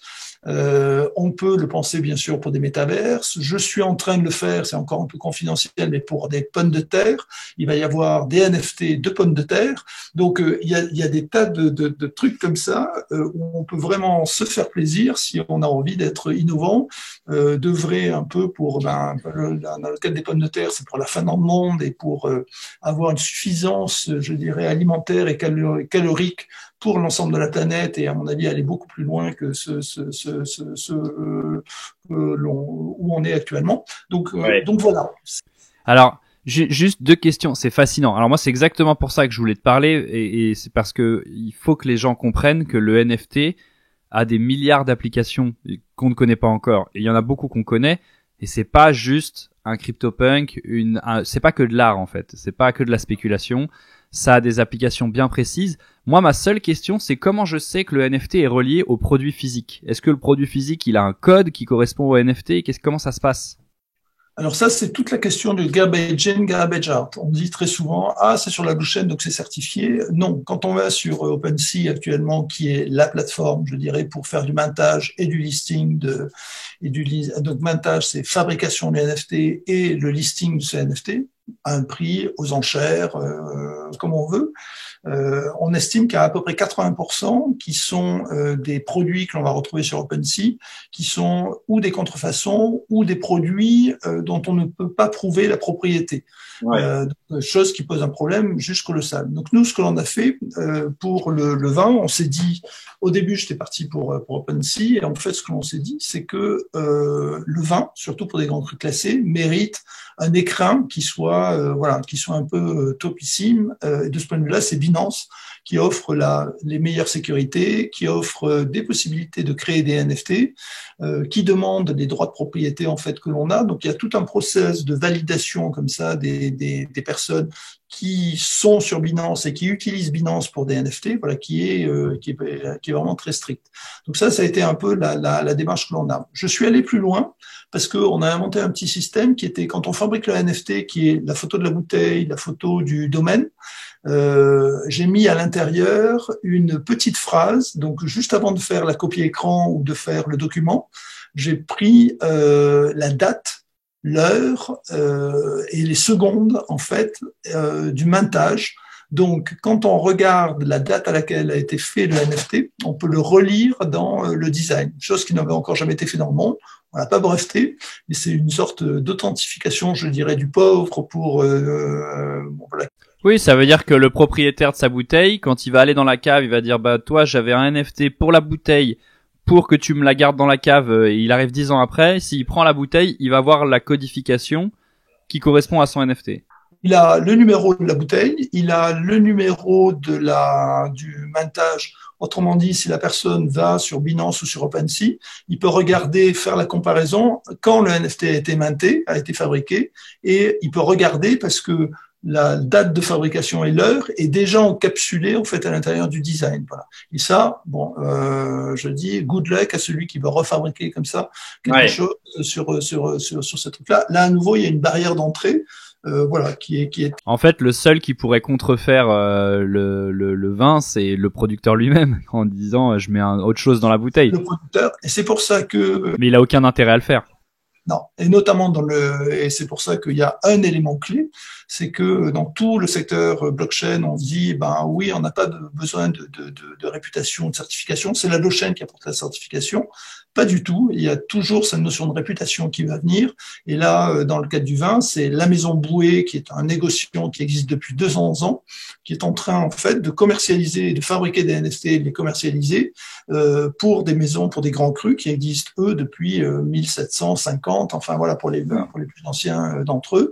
Donc ça montre bien que ce sont des éléments rassurants pour les acheteurs potentiels qui utilisent en fait les 200 ans, on les retrouve en fait dans la manière de présenter les produits et de les mettre dans des endroits bien spécifiques que sont des token exchange particuliers ou alors des métaverses, je dirais, qui demanderont qui apporteront des garanties qui n'existent pas encore dans tous les métaverses. Ouais. Ok, c'est fascinant. Juste une question. Nous, on est en train de créer un projet du coup autour du Web3 avec mon associé et il y a un truc qui me chagrine un peu moi aujourd'hui, c'est que ça me passionne, j'ai très envie de bosser là-dedans, mais j'arrive pas à trouver d'application aujourd'hui encore, ou en tout cas d'intérêt environnemental. Est-ce que toi tu connais des applications aujourd'hui NFT qui pourraient être utiles dans la lutte contre le changement climatique, le dérèglement climatique, ou est-ce que tu as déjà vu des startups qui se lancent là-dedans? Je sais qu'il y a une startup qui fait des ICO pour financer des projets qui ont un impact climatique. Est-ce que toi tu as entendu parler d'autres choses? Alors, moi, j'ai entendu parler d'autres trucs et on est en train d'accompagner. Il y a notamment Metaverse de la ceinture verte. Alors ça, c'est sorti en fait de cours que je donne à l'ECE et c'était au mois de janvier-février et où des élèves en fait sont venus. J'aurais dit, voilà, vous allez faire des projets et il y a eu à peu près 30 projets qui sont sortis et sur la trentaine, il y en a une dizaine qui étaient justement sur l'utilisation des NFT, Metaverse pour défendre pour des finalités de défense de l'environnement. Il y en avait un qui était sur, pour en donner deux exemples, un qui était sur la ceinture verte, qui est au sud en fait du Sahara, pour avec des carrés, des kilomètres carrés qui pouvaient être joués de manière vendue, récompensée. Enfin, il y a tout un système qui a été mis en place. Et le deuxième élément, c'était une très très belle initiative sur la lutte pour la biodiversité, donc préserver la biodiversité, une sorte de course au trésor en fait que l'on pouvait mettre en place pour trouver des photos, rewarder, fabriquer des cartes avec des raretés plus ou moins grandes en fait et tout ça. Donc je les ai aidés un peu à concevoir ce système. Je sais pas où ils en sont, mais voilà un peu où ils en sont actuellement. Ok. Ah oui, intéressant. Ça voudrait dire passer par la gamification, donc le jeu. Toujours. Là, ce qui marche actuellement, c'est ça, c'est d'avoir en effet ce droit de propriété, de gamification. Je peux pas en parler dans le domaine du vin, mais il y a de la gamification qui est prévue. Ça fait partie de NFT comme ça qui sont spécifiques à cet élément-là. Mais toujours parler à l'enfant qui est en nous. Voilà, même si et le côté environnemental, ça c'est le côté un peu plus parental qui doit intervenir. Il se posait à chaque fois la question quand je crée un NFT, quel est pardon, quelle est l'empreinte carbone que cela représente? Si vous faites un NFT, par exemple, en faisant une transaction sur Ethereum, on a à peu près pour 1 mégawattheure actuellement de consommation. Pour faire un NFT pour un jeton à café, un jeton de café ou pour prélever, pour éviter 1 tonne de CO2, ça sert à rien d'aller faire 1 mégawattheure qui aura créé à peu près son équivalent en tonnes ou pas très loin. Donc voilà à peu près les choses auxquelles il faut être attentif. Et bon, il n'y a pas eu suffisamment d'éducation qui a été faite là-dessus sur l'empreinte carbone. Alors on parle de la blockchain de manière générale, mais après il faut rentrer. Il y a de quoi faire des économies quand on prend certains NFT ou certaines blockchains. Il en existe une trentaine de technologies. Sur les 30, il y en a à peu près une dizaine qui sont vertueuses. Si c'est dommage de ne pas les utiliser. Ouais. Mais on y vient doucement. J'ai cru comprendre que il y a des protocoles, oui, aujourd'hui qui sont moins énergivores, si je puis dire. Oui, mais il n'y a pas encore de moteurs qui permettent de faire la classification. Donc, quand je vois les NFT, les classements en fait et autres, vu les urgences climatiques qu'il peut y avoir déjà depuis maintenant à peu près une quinzaine d'années, donc là maintenant on rentre dans la phase où c'est trop tard, donc on va faire du damage control, on rentre dans la phase où on va limiter les dégâts et essayer de préserver l'espèce humaine. Le point est trop tard et on n'a toujours pas cette sensibilité. Quand on regarde les NFT, j'adorerais avoir un rating de 0 à 10 sur des étoiles vertes par rapport à ça. Bon, et c'est pas encore le cas. Je comprends pas. Et c'est quelque chose qui est faisable? selon toi? Ça se calcule? Ouais, oui. Ah oui, oui, oui, non, ça se calcule très facilement. C'est si on va sur OpenSea, on prend Ethereum, Ethereum, on va créer un NFT, il y en a pour 800, on va payer, allez, mettons 150 euros, non, Ouais, je l'ai fait. voilà, ben, en payant J'en ai eu pour, 130 dollars, on en a à peu près pour 800 kilowattheures. 800 kilowattheures, c'est la consommation d'un foyer pendant un mois, c'est 850 kilowattheures, c'est 4000 kilomètres en Tesla. Enfin, c'est juste pour un petit design de rien du tout. Donc, une manière déjà de payer moins cher, c'est de prendre Polygon, donc de ne pas payer en Ether, mais de prendre donc Polygon qui a un autre protocole. alors, qui est un protocole, on appelle ça du layer 2, c'est-à-dire qu'il s'appuie sur Ether pour faire les transactions. Donc, qu'est-ce qu'ils font, grosso modo? Ils regroupent toutes les transactions qui sont à faire et ils viennent les porter une fois toutes les 7 minutes ou 10 minutes ou non, c'est une fois toutes les 7 secondes. Donc, eux, je connais pas leur rythme exact, mais quand on voit un peu les ratios, on doit payer 0,005 euros. Donc, on divise à peu près par 2000 l'empreinte que l'on a. Donc, juste en regardant le prix, on se dit de toute façon, comme ils utilisent Ether, en faisant le ratio, je divise par 2000 l'empreinte en fait du NFT. Donc, 2000, je dirais, de 2000, on tombe à une cinquantaine de 1000 kilowattheures, on tombe en divisant par 1000, on tombe à 1 kilowattheure, donc c'est déjà beaucoup trop. Un mail, par exemple, c'est 3 wattheures, donc on est toujours à 200, 300 mails. Bon, et c'est quand même déjà bien moins que le mégawattheure, en fait, qui a été utilisé pour un NFT normal. Donc, voilà. Donc, dans l'esprit, ça, il n'y a pas d'éducation qui a été faite. Et à un moment, il devrait y avoir d'une manière, là aussi en DAO, quoi, ça devrait être collectivement, on devrait arriver à mettre une empreinte carbone sur chaque NFT. Et puis à chacun de choisir un peu ces éléments-là. Donc là, pour l'instant, il y a une course un peu sans fin, à nouveau très capitalistique ou très vénale après l'argent. Mais bon, voilà, enfin, à quoi sert tout cet argent une fois qu'on aura 2 mètres d'eau en plus, quoi. Ouais, ouais.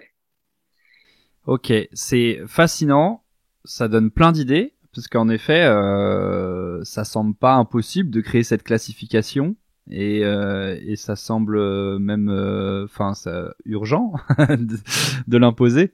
Oui, non, mais très salutaire d'envoyer un message très clair de 1, on est responsable, et 2, on fait attention, et 3, faites attention aussi. Et surtout, ça ferait un bon coup ça mettrait un filtre au projet NFT. C'est-à-dire que ceux qui ne sont pas utiles ou qui n'ont pas d'application réelle, qui sont de la pure spéculation, peut-être seraient moins aimés du public, moins achetés, moins produits à la fin. Non, mais c'est clair, c'est clair. Non, mais d'autant plus que je vois des NFT qui sont vendus à 10 euros ou 20 euros. Ça a consommé 1 mégawattheure, on en est à 150 euros pour le mégawattheure. Donc, Ouais. il y a des, enfin bon, je sais pas. Là, il y a de l'anti-gravitation, enfin, il y a du nonsense. Bah oui, mais c'est assez, tu vois, moi je pense que je suis dans ce dilemme-là, c'est-à-dire que toutes ces technologies, je les trouve passionnantes. Je trouve alors je sais qu'on parle pas trop de révolution, mais moi, à mon sens, elles révolutionnent le monde. Elles changent plein d'aspects. Elles font évoluer plein de choses très positivement. Il y a l'aspect aujourd'hui anarchique, spéculatif, qui est un peu chiant. Et en effet, aujourd'hui, pour un mec de mon âge ou plus jeune que moi, t'as envie de trouver un sens environnemental dans ton activité. Et donc t'es un peu partagé entre Web3 qui est fascinant, on peut faire plein de choses et on peut gagner de l'argent, ou il faut quand même trouver une application utile pour l'environnement, parce que oui, comme tu l'as dit, il est déjà trop tard. Enfin bref, c'est un dilemme, un débat intérieur que chacun peut avoir, mais schizophrénique de ce point de vue-là. Enfin, voilà, il suffisait de regarder le débat qui a précédé l'élection Oui, le deuxième tour. présidentielle. Enfin bon, voilà, il n'y a pas eu de mention. Ils ont parlé d'éoliennes. Oui, elle était très superficielle. Enfin, tout ça, c'est pas du tout au cœur. Pourquoi? Parce que il n'y a pas d'urgence, en effet,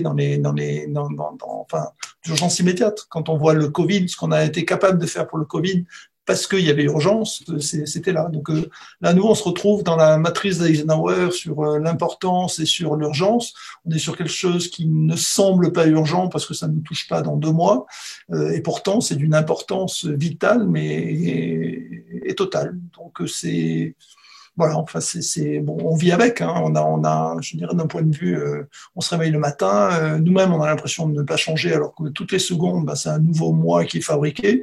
Donc on n'a pas on n'a pas été formé à l'immanence de manière générale, à l'immanence du monde. Le monde peut disparaître. Point. Enfin c'est quand on lit les civilisations, quand on est un peu intéressé par l'histoire, on s'aperçoit que les civilisations meurent, que il y a des tas de trucs qui ont disparu. Et on a une impression d'immortalité comme ça forte, à un niveau personnel, à un niveau sociétal, à un niveau de civilisation et à un niveau de la planète. Ceci dit, la planète s'en fout. Hein. Nous, on est un épiphénomène comme ça pour la planète sur 4 milliards d'années. Exactement. Exactement, et c'est quelque chose que j'aime bien rappeler. Bon là, on digresse un peu, mais j'aime beaucoup parler de ça parce que moi, j'essaye de m'instruire un maximum sur l'environnement et de progresser parce que en effet moi je suis schizophrène comme tout le monde et en effet la planète s'en fout, c'est plus une question de survie des espèces contemporaines dont la nôtre que de sauver la planète parce que oui elle s'en remettra très très vite quoi, enfin elle fait sa vie quoi. Ok, revenons à nos moutons. On peut passer dans la dernière partie même si on allait un peu vite sur les NFT, mais c'est pas grave, on pourra peut-être approfondir un autre jour si le temps nous le permet. NFT et métaverse. Pourquoi les métaverses? Pourquoi un tel engouement? Et vers quoi on va? Si t'as encore un quart d'heure, hein. Sinon on arrête, hein. La liaison en fait entre les deux est pas souvent faite, mais on regarde les métaverses et enfin il y a comment dire. Le sujet du Web3 est tellement large qu'en fonction, il y a autant de Web3 que de personnes, je dirais, en fonction de l'endroit d'où on rentre, de l'histoire que l'on a, du background, enfin, d'un peu, voilà, de multiples éléments. Beaucoup de personnes sont entrées dans le métaverse directement, sans avoir perçu ou compris de quoi il en retourne à la blockchain, la tokenisation, les NFT et différents éléments. Et Metaverse a clairement été mis un peu au centre du débat par Mark Zuckerberg, qui dit, après tout, il y a 4 milliards de personnes qui sont concernées, et qui dit, l'avenir de Facebook, c'est Meta, c'est les métaverses, et d'ailleurs, on va s'appeler Meta, donc ça, c'était en octobre de l'année dernière, 2021. Donc, il a donné un grand coup de trompette, de truc, de canon, un peu comme pour le départ d'une régate. Tout le monde s'est précipité là-dessus. Donc, même si c'est retombé un tout petit peu depuis, là, en termes, quand on regarde les occurrences de recherche comme ça que l'on sur Google Trends, c'est devenu très faible. Mais néanmoins, ça a lancé un peu le débat et tout le CAC 40 est parti là-dessus, toutes les grandes entreprises. Ça a fait tout le buzz. Là où ça a été génial pour ceux qui avaient déjà des métaverses, c'est un univers virtuel ou une représentation de la réalité qui est particulière. Donc on les connaît déjà avec Roblox, on les connaît avec Epic Games. Donc Epic Games, on a 350 millions de joueurs avec Fortnite. Roblox, on doit être à peu près à 200 millions, dont 50 millions qui viennent tous les jours jouer.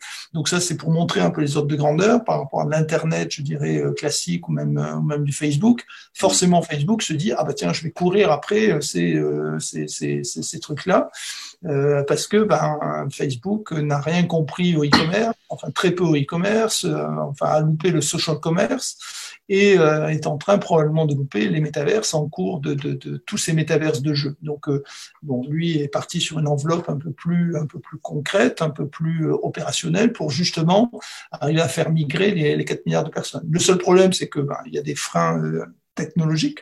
On n'a pas la base qu'il faut d'un point de vue, il faut de la 5G, 4 ou 5G, et ça c'est pas partout. Moi on est en train d'échanger là, je suis au fin fond du Berry, moi j'ai pas de G, la fibre n'est pas encore arrivée, donc je me contente d'une liaison ADSL à 10 mégas. Il suffit d'imaginer le monde entier, regarder toute l'Afrique, regarder un peu, de multiples pays dans le monde. La vision de Metaverse qu'il a, c'est une vision très corporate, C-level, comme on dirait aux États-Unis, c'est-à-dire les grandes entreprises ou vraiment les grandes villes. Donc ça a donné le coup d'envoi.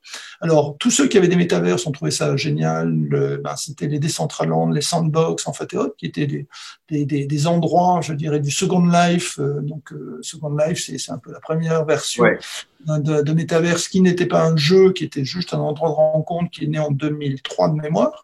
Mais donc là, il y a une sorte de réanimation au sens médical du terme fait par Mark Zuckerberg, de cette vision-là de 2003. 20 ans plus tard, tiens, c'est génial, on va créer des métaverses, en fait, et autres.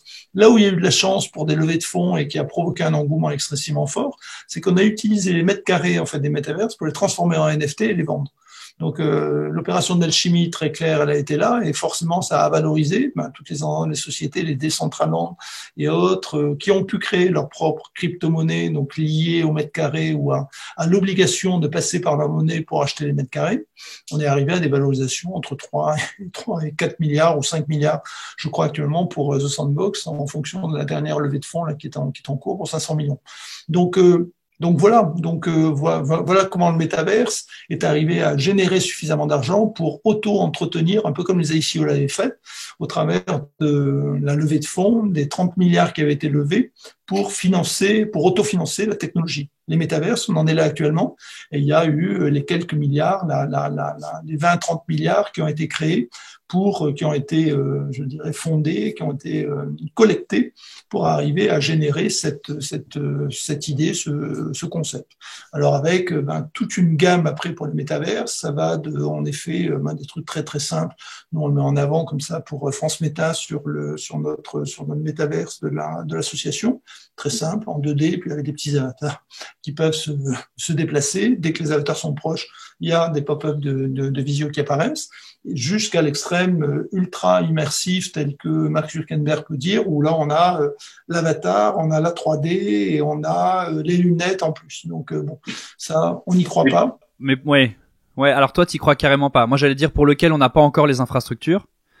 Alors, on n'a pas les infrastructures. Il y a des applications très précises pour lesquelles, bien sûr, ça va marcher. C'est, je sais pas, si on est en train de faire du sport. Le sport, j'ai essayé avec, ça marche très très bien parce que il y a un côté, mais on va le tenir 20-30 minutes. Ça devient un peu lourd avec les lunettes.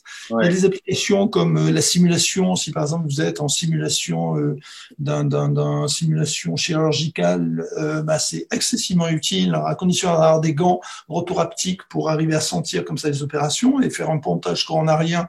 Le truc est très très amusant à tenter. Enfin bon, là comme ça, et à faire de cette manière-là. Il y a des utilisations pour la sécurité, pour manœuvrer, par exemple, des grues. C'est utilisé, je crois, chez Colas. Là, on a un masque qui permet d'avoir une vision comme ça à 180 degrés et qui permet de regarder bien à gauche et à droite et qui évite les écrans que l'on a déjà pour des simulateurs des entraînements. Ouais. Toi, tu parles de la VR là. Est-ce que, par exemple, moi, pareil, j'ai visité les grottes de Lascaux. Ça, c'est magnifique comme application de la réalité augmentée. Enfin, oui, c'est ça. Mais du coup, par rapport au métaverse, est-ce que, par exemple, la visite des grottes de Lascaux aujourd'hui avec un casque VR, ça, c'est un mini métaverse? C'est un métaverse local de tourisme, bien sûr. On est en train de représenter un peu une réalité, un univers, et on rentre dans l'univers, on commence à jouer. Là où ça devient passionnant, c'est si on a du retour haptique et qu'on peut toucher les stalactites ou les stalagmites, pour arriver à regarder, à toucher les murs, à aller toucher les trucs rupestres. Enfin, là, à ce moment-là, il y a de la réalité augmentée et pas simplement de la réalité virtuelle. Donc, ça devient vraiment, il y a une vraie valeur ajoutée comme ça qui est créée. Et ça, on y vient à ce retour tactile, je sais plus comment tu vas appeler ça, retour haptique. Ouais. Ça existe et j'y crois énormément. Par exemple, pour la capacité, quand on est dans un métaverse qui pourrait être un centre commercial, c'est se déplacer dans le centre commercial, je dirais un peu comme sur un plan. À un moment, on décide de rentrer dans la boutique Nike, on se retrouve à ce moment-là dans la 3D, ça peut être juste sur l'écran. On peut mettre les lunettes ou pas, et on peut aller un peu plus loin. Et si on a un gant, on peut aller toucher une chaussure et jouer avec la chaussure pour sentir un peu la flexibilité de la chaussure avant de la commander. Donc là, là, je me dis, tiens, il y a des applications voilà, qui peuvent être intéressantes. C'est si on est dans une forêt amazonienne, c'est de pouvoir toucher l'arbre ou de peut-être avoir des générateurs olfactifs qui permettent justement de sentir la pluie, de sentir, enfin bon, un peu tout ce qui se passe dans une forêt et que l'on n'a pas. Et là, moi, j'ai un credo. Je donnais une conférence il y a quelques temps comment dire, dans le cadre du salon de la Silver Economy. Et là, l'idée était de présenter, en fait, de dire à quoi les métaverses vont servir pour les personnes âgées.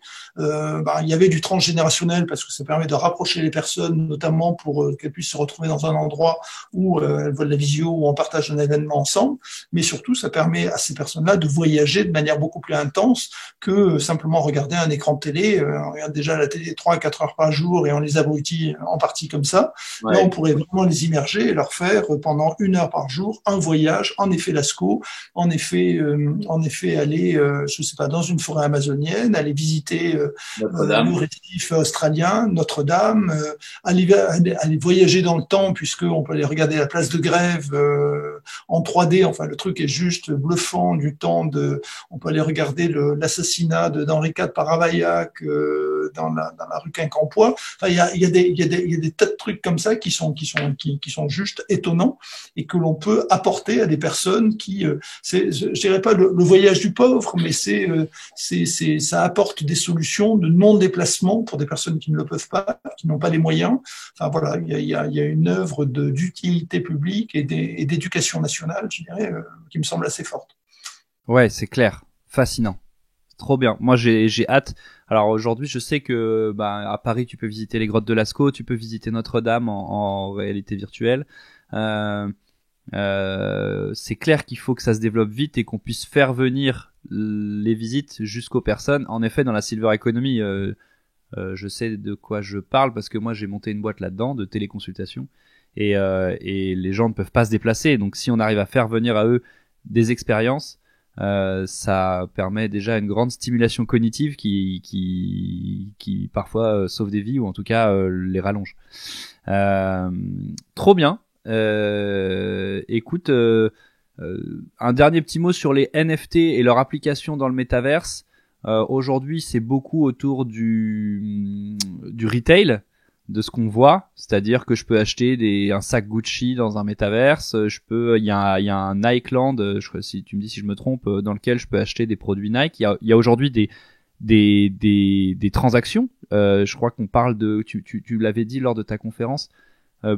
Plusieurs milliards de dollars dépensés dans le métaverse. Alors, on n'est pas encore en milliards. Quand on regarde la totalité de Gucci l'an dernier, ils ont vendu 6 millions d'euros. D'accord. Des gonfles trucs. Quand on parle des milliards, c'est les milliards de NFT de surface immobilière. D'accord. D'accord. Donc, le transactionnel n'est pas encore là. Il y a 200 000 personnes qui se baladent dans les métaverses. Dans les métaverses, hors les jeux. Quand on regarde les chiffres d'affaires d'Epic Games ou de Roblox, enfin, ça n'a rien à voir. D'où la finalité pour un Facebook de prendre, en fait, l'ascendant sur ces métaverses-là et d'arriver à en créer et de faire venir les personnes. Mais pour l'instant, non, pour l'instant, c'est peanuts. Il suffit d'aller dans les métavers, c'est tout vide, il n'y a pas grand monde, et quand on organise des soirées, les grandes soirées qui ont été lancées, il y avait 150 personnes. Alors que si on va sur Fortnite pour organiser des concerts, là, on se retrouve avec 10 20 millions de personnes qui peuvent se retrouver là. Donc pour l'instant, moi je crois beaucoup plus, et ça a probablement plus rapporté là à ce moment-là en produits dérivés sur du Fortnite en fait et autres, parce qu'ils ont la base que dans les Decentraland en fait et autres, actuellement c'est peanuts. En effet, il y a des méga ventes de NFT et autres. Mais tu crois dans l'avenir à des places comme Decentraland ou Sandbox dans lesquelles il y aura un vrai écosystème? J'ai du mal là pour l'instant. J'ai du mal parce que quand j'y vais, à chaque fois c'est tout vide et à chaque fois j'en ai vite ras-le-bol quoi. C'est bon, qu'est-ce qu'on fait, qu'est-ce qu'on truc. Il n'y a pas suffisamment d'attractivité. À la limite, c'est Nikeland qui m'a le plus séduit parce que juste avec mon portable, je me suis amusé à faire semblant de courir. J'étais en train de faire la course, donc il y a ce qu'on appelle du retailtainment, qui est vraiment l'entertainment mélangé à du retail quoi. Mais il faut une capacité d'attraction et voilà, qui soit un peu plus importante que le fait de se déplacer dans un magasin. Pour l'instant, c'est tout vide.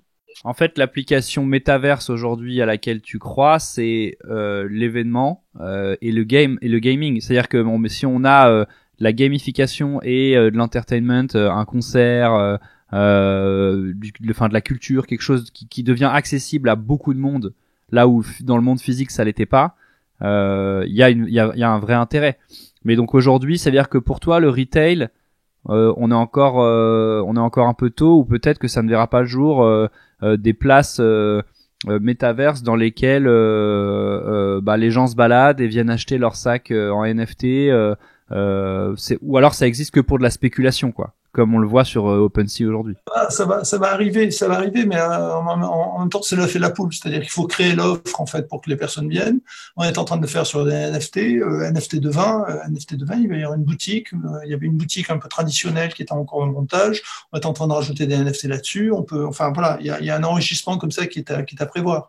Ce qui m'étonne, c'est qu'il n'y ait pas encore, en effet, que le Snoop Dogg sur Sandbox, on n'ait pas la possibilité de le rencontrer ou rencontrer son avatar.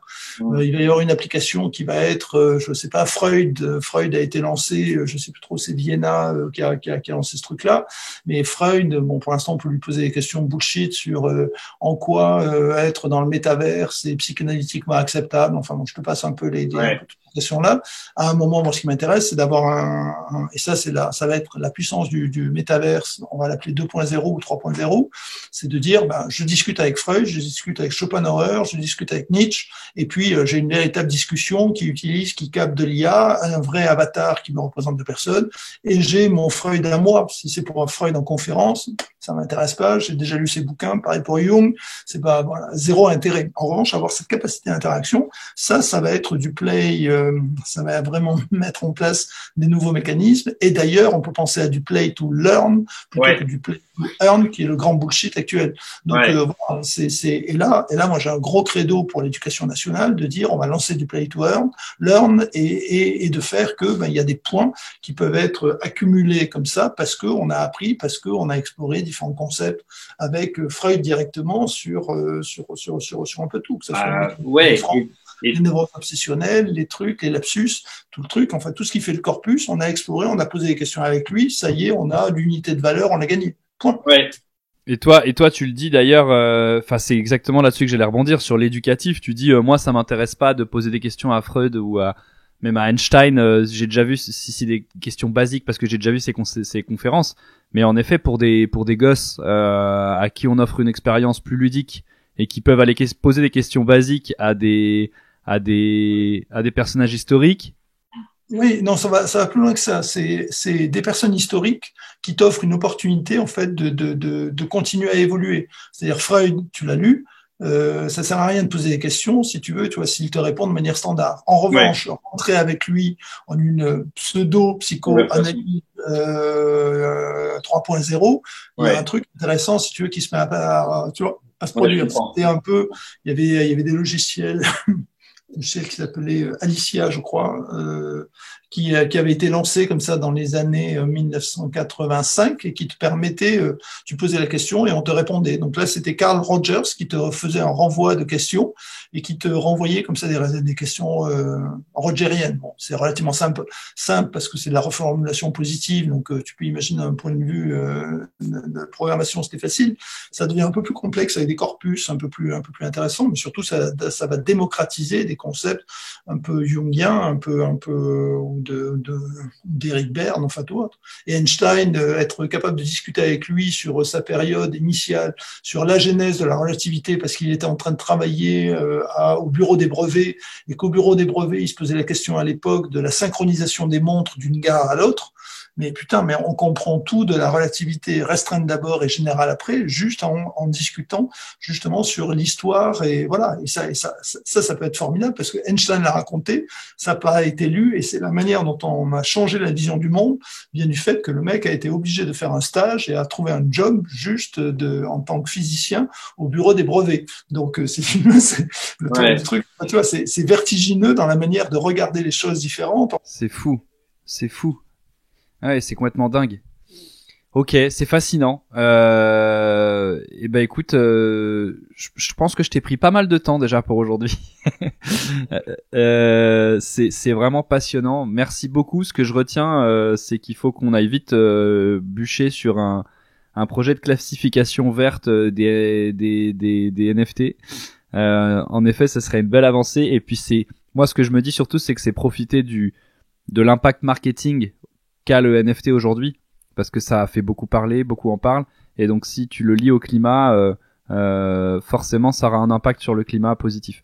Enfin, en tout cas, ça permettra d'éveiller des consciences. On est en train de réfléchir avec Emmanuel dans le cadre de France Méta, donc de notre association, pour la création d'une journée Métaclimat. D'accord, trop bien. Et Métaclimat, faisant un éclairage justement sur les meilleurs projets, faisant un éclairage sur les consommations énergétiques auxquelles il faut faire attention. Et le dernier point, c'est sur les conséquences du dérèglement climatique, sur la gestion des risques par les banques, les assureurs et autres. Puisque là, maintenant, il y a des contraintes européines qui sont en train de s'appliquer, ils sont tous dans les choux. Bah écoute, trop bien. Moi, je veux être informé de ça. J'ai interviewé Emmanuel il y a quelques jours, donc qui est ton associé et cofondateur de l'association France Méta, qui est donc une association qui tourne autour de tous ces sujets. Qu'est-ce que je laisserai les gens aller voir. Je mettrai le lien en description de votre métaverse d'ailleurs, où j'étais hier soir. Et du coup, on va s'arrêter là. Merci beaucoup, Pierre, pour ton temps. C'est hyper instructif. J'espère que ta voix sera humblement portée par notre petit podcast, mais en tout cas, c'était vraiment passionnant. Déjà pour moi, c'est la force du podcast, c'est que ça me permet d'avoir un moment privilégié avec des gens comme toi. Donc je suis super content. À très vite. Qu'est-ce qu'on peut te souhaiter à toi pour la suite? On sort de la phase hiver là dans une ferme. Je peux t'assurer on sent bien le printemps en train de pousser partout, enfin tout ça. Donc voilà. Donc je suis en train de redormir simplement 3-4 heures par nuit et de passer une bonne partie des journées à rénover la ferme et à la rendre acceptable. Donc ça n'empêche pas de faire du métaverse. Donc je suis un peu entre les deux comme ça tout au long de la journée. Mais là ça y est, je suis revenu à des journées actives de 16-17 heures. Pendant l'hiver c'est juste on a 6 heures. Et puis il y a du vent, il y a du froid, il y a de la pluie. Enfin il est important de revenir à des cycles comme ça un peu naturels. Enfin ça c'est à partager avec tous, c'est de remettre les pieds dans la terre, quoi. Et de marcher en l'herbe, enfin et quand on lève la tête, enfin et de regarder le ciel. C'est de pouvoir regarder le ciel comme ça tous les jours, parce que là, moi j'ai vécu 40 ans à Paris et je me dis mais merde, quand est-ce que j'ai regardé le ciel, quoi. Bon, là au moins je connais les phases de la lune, je connais un peu tout, et puis on commence à bien deviner la météo, là, tout ce qui se passe et tout ça. Non, tu me rassures vachement, parce que nous on a fait le choix avec ma famille de partir en Normandie, tu vois, et j'ai toujours un peu peur d'un point de vue carrière et ces choses-là qui, je pense, quand on a ton expérience, sont assez futiles. Mais à 30 ans, on a envie de plein de choses. Mais j'en suis conscient, donc voilà. Mais c'est bien de le rappeler. J'avais interviewé Arthur Aubeuf de Time for the Planet, qui m'avait rappelé ça aussi et qui était vraiment intéressant à écouter. Je vais lui parler de toi aussi. Et merci beaucoup. Bon travail de la Terre, bon travail du métaverse, et puis à très vite pour de nouvelles aventures.